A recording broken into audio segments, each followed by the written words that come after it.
अस्सलाम वालेकुम everyone and welcome back to Hari Mirch. आज मैं आपको सिखा रही हूँ चॉकलेट मग केक 1 मिनट में, वो भी माइक्रोवेव में।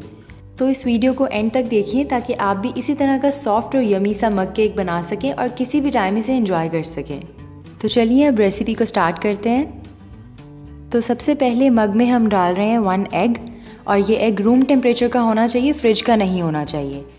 तो यहाँ पर एग को अच्छे से फेंट लेंगे और एग को फेंटने के बाद इसमें 1 टेबलस्पून ऑयल या घी डाल देंगे और हल्का सा मिक्स कर लेंगे।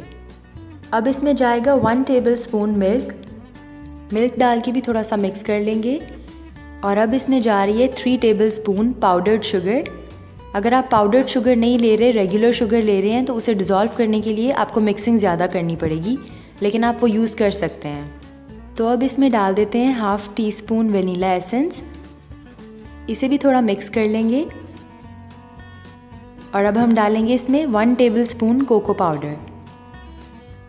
और अब इसमें डाल देंगे 3 टेबलस्पून फ्लावर यानी कि मैदा। तो अब फिर से मिक्स कर लेंगे सब चीज़ों को।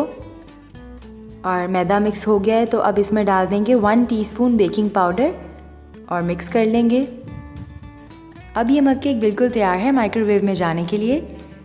और यहाँ पर मैंने आपको एक इम्पॉर्टेंट टिप देनी है, वो ये कि आपने इसे माइक्रोवेव के सेंटर में नहीं रखना, आप इसे माइक्रोवेव के साइड पे रखेंगे। इस तरह से ये ज़्यादा अच्छा से कुक होगा। तो चलिए माइक्रोवेव को सेट कर देते हैं 1 मिनट पे, और 1 मिनट के बाद हमारा मग केक रेडी होगा। तो ये देखिए 1 मिनट के बाद मग केक का रिज़ल्ट आपके सामने है। अब हम चेक कर लेते हैं क्या ये अंदर तक बेक हो गया है।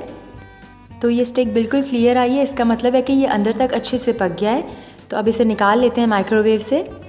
आप वीडियो में देख सकते हैं कि ये केक कितना ज़्यादा सॉफ्ट बना है, बहुत ही टेस्टी है, बहुत ज़्यादा सॉफ्ट है। तो आप ज़रूर इसे ट्राई करें और मुझे बताएं कि आपको कैसा लगा। इसी तरह की और मज़ेदार रेसिपीज़ देखने के लिए आप मेरे चैनल को सब्सक्राइब कर लें और बेल आइकन भी प्रेस कर लें। और अगर आपको ये रेसिपी पसंद आई है तो इस वीडियो को शेयर करें अपने फ्रेंड्स और फैमिली के साथ। मैं आपसे मिलूंगी अपनी अगली वीडियो में एक क्विक, ईजी और मज़ेदार रेसिपी के साथ। तब तक के लिए अल्लाह हाफ़िज़।